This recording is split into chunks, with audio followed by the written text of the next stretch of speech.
There's all kind of trends that we listen to, and from a Schneider Electric standpoint, we really are keen on our digital transformation tools.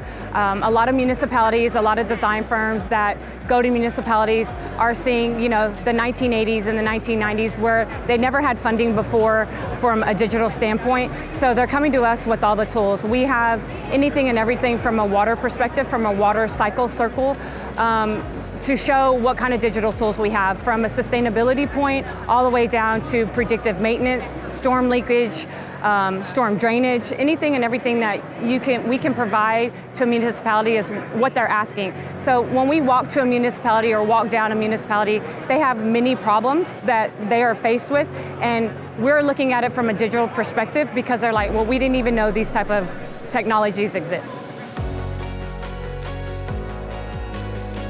How do they get there, right? Because they're used to pen and paper, printing out, like how do they get to that place? How do they get the historical data to an IT and OT perspective? So there's a lot of material, a lot of information that we have to get ahead of time to build that type of structure with them to get the right technology for them. If you walk into a municipality, you'll see our switchgear from the 1960s that's still running, and it has the big square D logo, and that's what we're famous for, and that's what we still have, along with our variable speed drives and anything from our PLCs, our Modicon PLCs, to our Foxborough DCS. But once we start talking to them and asking them how they're moving from pen and paper to a digital world, they're kind of stuck. So when we provide those digital tools to them, they want to do a proof of concept or seeing something like that work inside their municipalities. Definitely so, and this is the time to do it because a lot of funding is coming from the government.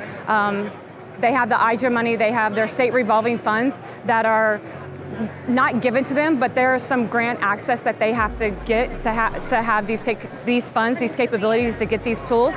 But from here in 10 years, they're not going to have this type of funding anymore, so it's very important they get on the digital train and be sustainable and resilient.